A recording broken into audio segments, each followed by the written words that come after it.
Hello everyone, success to sociology पर आप सबका स्वागत है। अगर आप लोग इस चैनल से पहली बार जुड़े हैं तो चैनल को सब्सक्राइब करिएगा। क्लास पसंद आए तो वीडियो को लाइक करिएगा और इस चैनल को और ज़्यादा लोगों तक शेयर कर दीजिएगा। यहाँ पर सोशियोलॉजी से संबंधित क्वेश्चन कराए जाते हैं जो आने वाले एग्जाम के लिए इम्पॉर्टेंट है। आई होप आप सबकी स्टडी भी अच्छी चल रही होगी। तो कल की क्लास में ये लास्ट क्वेश्चन जो था, रानीखेड़ा ग्राम का अध्ययन किसने किया है, इसे मैंने वी.आर. चौहान बता दिया था। वी.आर. चौहान ने राणावतों की सादड़ी का अध्ययन किया था। इसका राइट आंसर ऑप्शन फर्स्ट होगा। आस्कर लेविस ने रानीखेड़ा ग्राम का अध्ययन किया था और इसके साथ ही रामपुर गांव का भी अध्ययन इन्होंने ही किया था।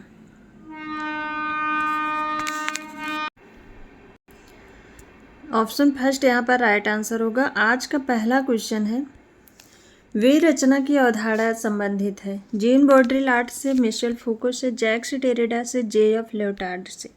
राइट आंसर बताइए। वे रचना की अवधारणा संबंधित है।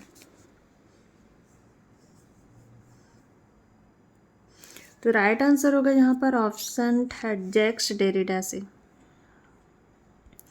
नेक्स्ट क्वेश्चन है, निम्नलिखित में से किसने विचलन को सांस्कृतिक लक्ष्य और संस्थागत साधनों से उन्हें प्राप्त करने के बीच के अंतराल के रूप में परिभाषित किया है? इमाल दुर्खीम ने, मर्टन ने, टायलर ने, बेकर ने।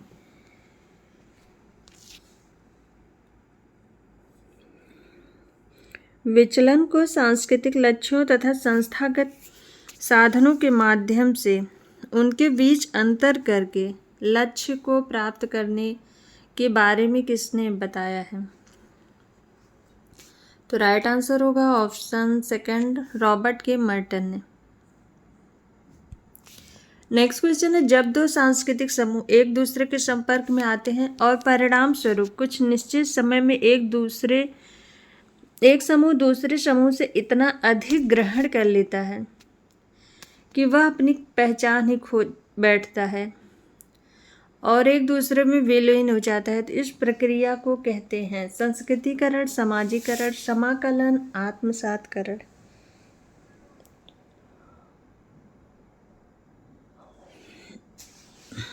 राइट आंसर बताइए।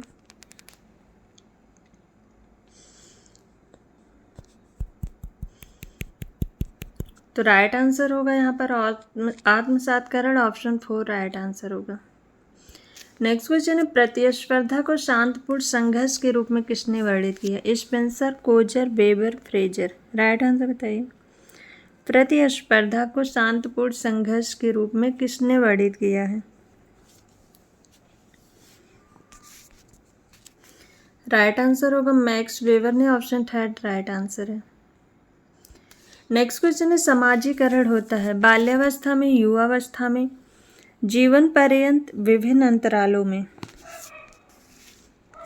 समाजीकरण की प्रक्रिया घटित होती है, जीवन पर्यंत होती है, ऑप्शन थर्ड राइट आंसर है।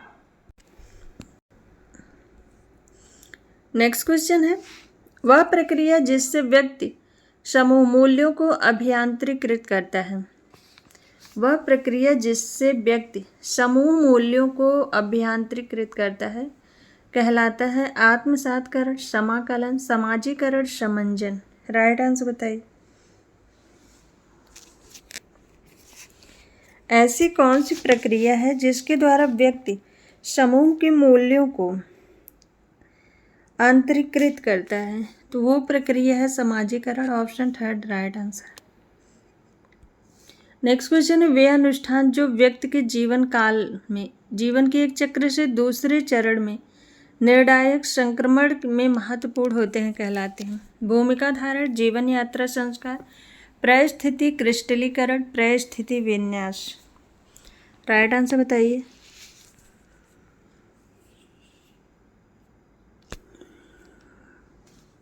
वे अनुष्ठान जो व्यक्ति के जीवन काल में जीवन चक्र के एक चरण से दूसरे चरण के निर्णायक संक्रमण में महत्वपूर्ण होते हैं,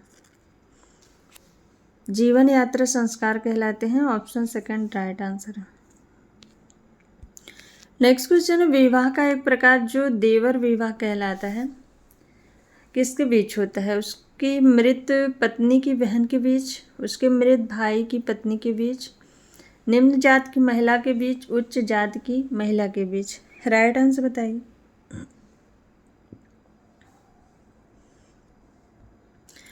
तो मृत पत्नी की बहन के बीच जो विवाह होता है वो सोरोरेट विवाह है, और मृत भाई की पत्नी के बीच जो विवाह होता है उसे देवर विवाह कहते हैं। ऑप्शन सेकंड राइट आंसर होगा। निम्न जात की महिला रहेगी तो वो अनुलोम विवाह होगा, और महिला यदि उच्च जात की रहेगी तो वो प्रतिलोम विवाह होगा। नेक्स्ट क्वेश्चन है, नीलगिरी पहाड़ियों में टोडा जनजाति के लोगों द्वारा अपनाए गए विवाह के विभिन्न प्रकारों का सही क्रम बताना है। एक विवाह, बहुपत्नी विवाह, बहुपति विवाह। कोड दिया गया है 3-2-1, 1-2-3, 2-3-1, 3-1-2। राइट आंसर बताइए। राइट आंसर क्या होगा? नीलगिरी पहाड़ियों की टोडा जनजाति के लोगों द्वारा अपनाए गए विवाह के निम्न विभिन्न प्रकारों का सही क्रम बताना है। राइट आंसर क्या होगा?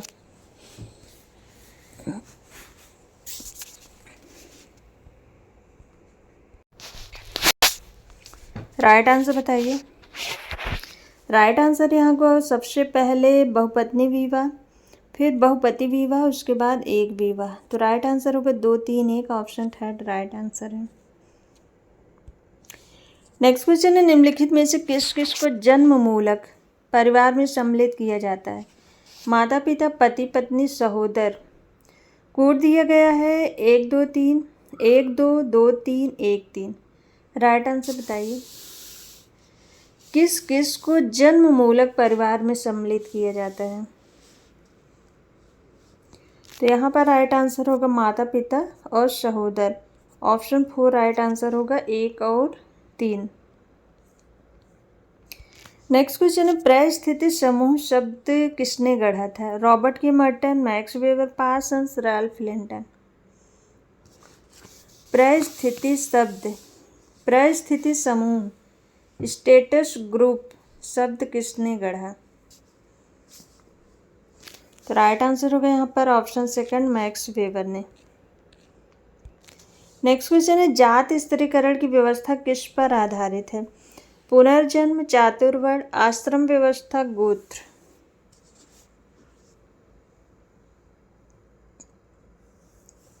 जात स्त्रीकरण की व्यवस्था किस पर आधारित थी? चातुर्वर्ण पर। ऑप्शन सेकंड राइट आंसर है। नेक्स्ट क्वेश्चन है, किसके अनुसार जाति प्रथा ने भारतवर्ष को बर्बरता की ओर जाने से रोका था?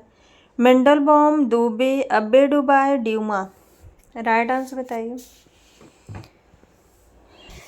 किसके अनुसार जाति प्रथा ने भारतवर्ष को बर्बरता की ओर जाने से रोका था? तो राइट आंसर होगा ऑप्शन थर्ड अब्बे डुबाय। नेक्स्ट क्वेश्चन है, वर्ग स्त्रीकरण में अयथार्थ चेतना अप्रकार्यात्मक होती है क्योंकि ये अभिज्ञता में बाधा डालती है। व्यवस्था में उनकी भूमिका के विषय में, उनकी मांगों के विषय में, उनकी वास्तविक परिस्थिति के विषय में, उनके स्वयं के विषय में। राइट आंसर बताइए। वर्ग स्त्रीकरण में अयथार्थ चेतना अप्रकार्यात्मक होती है क्योंकि वे अभिज्ञता में बाधा डालती हैं। राइट आंसर क्या होगा इसमें?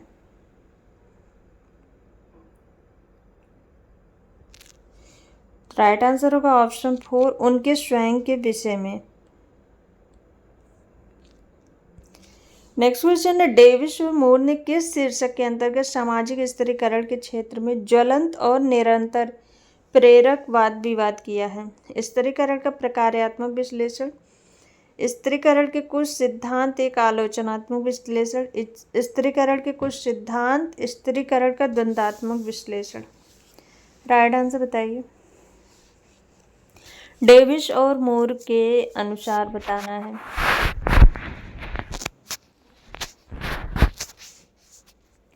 तो राइट आंसर होगा यहाँ पर ऑप्शन थर्ड स्त्रीकरण के कुछ सिद्धांत, some principles of stratification.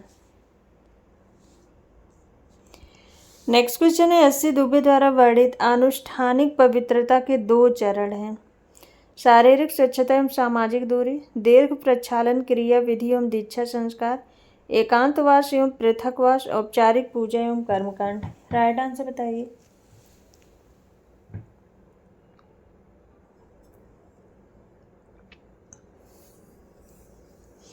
SC. Dube द्वारा वर्णित आनुष्ठानिक पवित्रता के 2 चरण क्या हैं? ऑप्शन फर्स्ट राइट आंसर है शारीरिक स्वच्छता एवं सामाजिक दूरी। नेक्स्ट क्वेश्चन है निम्नलिखित में से कौन सा कथन वर्ग व्यवस्था के संबंध में सही है? सही कथन बताना है।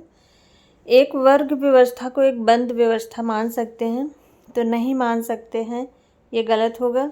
एक वर्ग व्यवस्था को हम मुक्त व्यवस्था मान सकते हैं, ये सही है। एक वर्ग व्यवस्था में व्यक्ति सामाजिक स्थिरीकरण में ऊपर नीचे नहीं जा सकता, तो ये गलत हो जाएगा। एक वर्ग व्यवस्था को सामान्यतः सामाजिक गतिशीलता से पहचाना जाता है, ये सही है। तो राइट आंसर होगा इसमें 2 और 4। ऑप्शन 4 यहाँ पर राइट आंसर होगा। नेक्स्ट क्वेश्चन है निम्नलिखित युग्मों में से कौन सा एक सही सुमेलित नहीं है? कैथलीन गफ, F.G. बेली, एस.सी. दुबे, श्रीनिवास। कौन इसमें सुमेलित नहीं है? दूसरी तरफ इन्होंने जिस गांव का अध्ययन किया था वो दिया गया है, कौन एक सही नहीं है? तो कैथलीन गफ ने तंजौर का अध्ययन किया था, F.G. बेली ने बिशीपारा का, श्रीनिवास ने रामपुरा का और एस.सी. दुबे ने समीरपेट गांव का अध्ययन किया था। ये सुमेलित नहीं है। ऑप्शन 3 राइट आंसर है। श्रीपुरम का अध्ययन आंद्रे वित्ते ने किया था। यहाँ श्रीनिवास का रामपुर नहीं होगा, रामपुरा होगा, क्योंकि रामपुर गांव का अध्ययन आजकल लेविस ने किया था। नेक्स्ट क्वेश्चन है किसी समाज में एक वर्ग का सर्वाधिक मूलभूत विभाजन मिलता है? धनी एवं निर्धन के बीच, जनसाधारण एवं शासकों के बीच, कृषक तथा उद्योगपति के बीच, ईश्वरवादी तथा निरीश्वरवादी के बीच। राइट आंसर बताइए। किसी समाज में एक वर्ग का सर्वाधिक मूलभूत विभाजन, राइट आंसर क्या होगा? राइट आंसर होगा ऑप्शन फर्स्ट, धनी तथा निर्धन के बीच। नेक्स्ट क्वेश्चन है कार्ल मार्क्स के अनुसार बुर्जुआ वर्ग को इसके यथोचित हित से अधिक मिलता है मुख्यतः उत्पादन के साधनों पर पूर्ण नियंत्रण के कारण, उद्योग पर एकाधिकार के कारण, वैध साधनों से लाभ संग्रह के कारण, सर्वहारा वर्ग पर नियंत्रण के कारण। राइट आंसर बताइए।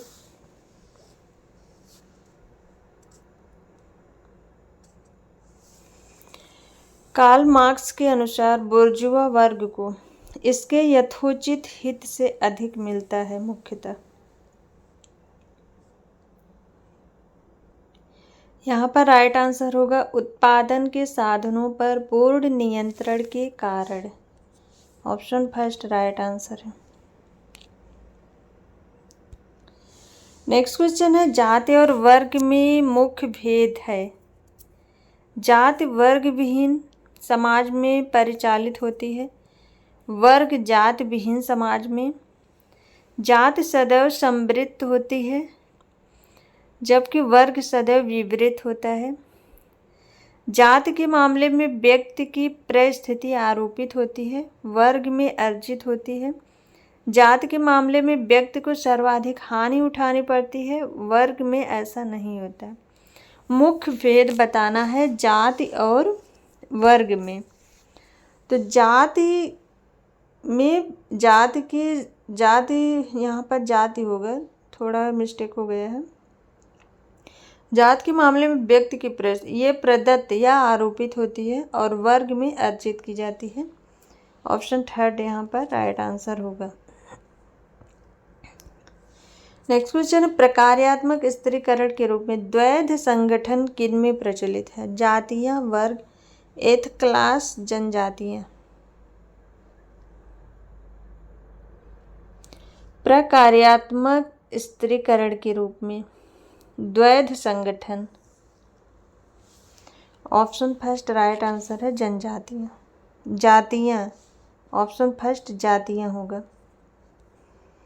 नेक्स्ट क्वेश्चन है यहाँ पर, निम्नलिखित में से कौन सा क्रम औद्योगिक समाज के विकास को सर्वोत्तम रूप से निरूपित करता है? जागीरदार प्रथा, श्रेणी पद्धति, गृह उत्पादन प्रणाली तथा औद्योगिक समाज। श्रेणी पद्धति, जागीरदारी प्रथा, गृह उत्पादन प्रणाली, औद्योगिक समाज। गृह उत्पादन प्रणाली, श्रेणी पद्धति, जागीरदारी प्रथा, औद्योगिक समाज। जागीरदारी प्रथा, गृह उत्पादन प्रणाली, श्रेणी पद्धति, औद्योगिक समाज। राइट आंसर बताइए क्या होगा? कौन सा क्रम इसमें औद्योगिकरण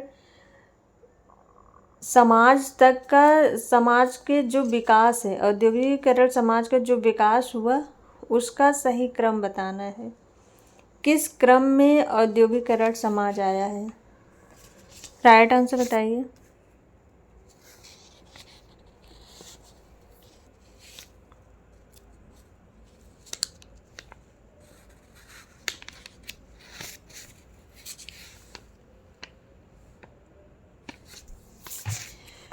राइट आंसर होगा यहाँ पर ऑप्शन फर्स्ट, जागीरदारी प्रथा, श्रेणी पद्धति, गृह उत्पादन प्रणाली, औद्योगिक समाज।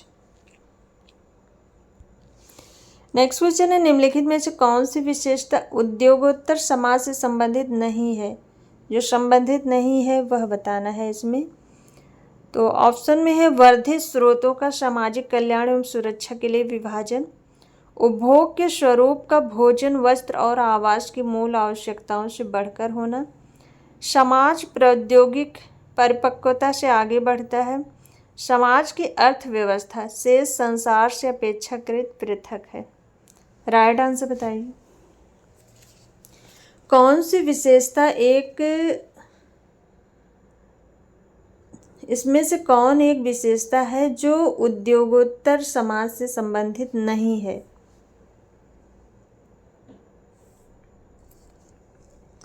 राइट आंसर क्या होगा?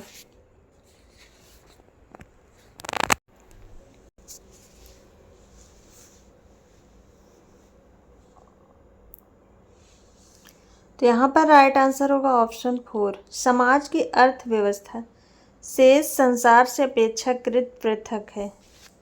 ये नहीं है, ऑप्शन 4 राइट आंसर है। नेक्स्ट क्वेश्चन है, निम्नलिखित में से कौन सी एक प्राथमिक उपव्यवस्था समाज के अनुकूल कार्य के संबंध में विशेषीकृत है? राज्य व्यवस्था, अर्थव्यवस्था, संस्कृति, धर्म। राइट आंसर बताइए।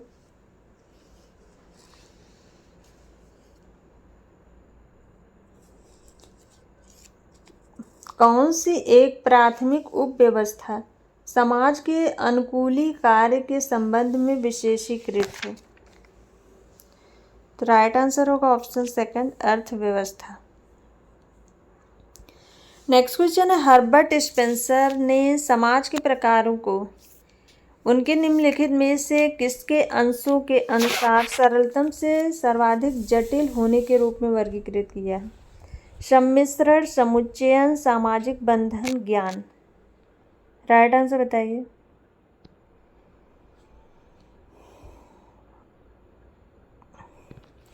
हर्बर्ट स्पेंसर ने समाज के प्रकारों को उनके निम्नलिखित में से किसके अंशों के अनुसार सरलतम से सर्वाधिक जटिल होने के रूप में वर्गीकृत किया? ऑप्शन सेकंड राइट आंसर है, समुच्चयन। नेक्स्ट क्वेश्चन है, आरोपित प्रतिमान एवं विशिष्टता परक सामाजिक संबंधों की ऊंची दर को सामान्यतः संबद्ध किया जाता है? आदिमता से, पिछड़ापन से, आधुनिकता से, पश्चिमीपन से। राइट आंसर बताइए।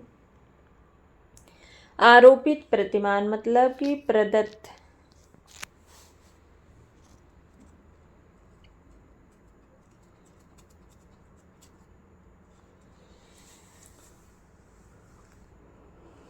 राइट आंसर होगा ऑप्शन फर्स्ट, आदिमता से। नेक्स्ट क्वेश्चन है, रेडफील्ड तथा सिंगर के अनुसार, रेडफील्ड तथा मिल्टन सिंगर के विचार में प्राथमिक नगरीकरण की प्रक्रिया को किसके विकास से विशेषीकृत किया जाता है? लोक परंपरा, अभिजात परंपरा, बृहद परंपरा, लघु परंपरा।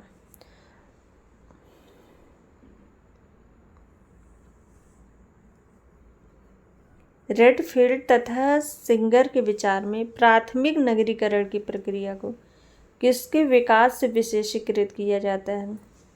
तो राइट आंसर होगा ऑप्शन फर्स्ट, लोक परंपरा।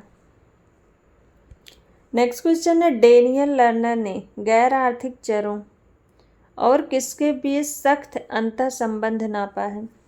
नगरीकरण, औद्योगिकरण, ग्राम नगरीकरण, पश्चिमीकरण। राइट आंसर बताइए।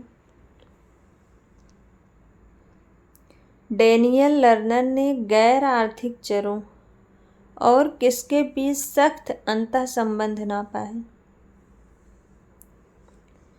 ऑप्शन फर्स्ट राइट आंसर होगा नगरीकरण। नेक्स्ट क्वेश्चन है, स्पेंसर ने पूरे विकास को किन दो प्रकार के समाजों के रूप में देखा है? सैनिक तथा औद्योगिक, कृषक तथा औद्योगिक, जनजातीय तथा औद्योगिक, लोक तथा औद्योगिक। राइट आंसर बताइए।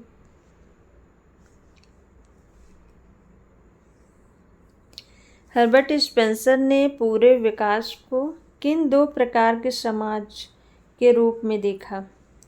तो सैनिक और औद्योगिक समाज। ऑप्शन फर्स्ट राइट आंसर है। नेक्स्ट क्वेश्चन है, निम्नलिखित में से किसने ग्राम नगर सातत्य की अवधारणा दी है? Burgess, Redfield, Louis Wirth, Robert Park. Right answer बताइए।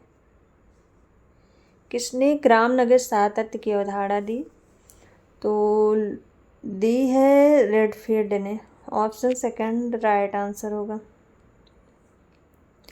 नेक्स्ट क्वेश्चन है यहाँ पर, सजातीय नातेदारी का क्या अर्थ है? समान पूर्वज, मुख्य समूह से निकली उपशाखाएं, समान पुरुष पूर्वज, उपरोक्त में से कोई नहीं। राइट आंसर बताइए।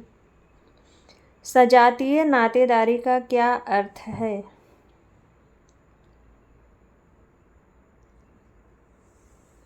तो राइट आंसर होगा ऑप्शन सेकंड, समान मुख्य समूह से निकली उपशाखाएं। सो आज की क्लास यहीं पर ख़त्म होती है। आई होप आप सबको ये क्लास पसंद आए। क्लास पसंद आए तो वीडियो को लाइक, शेयर एंड सब्सक्राइब कर दीजिएगा। Thank you.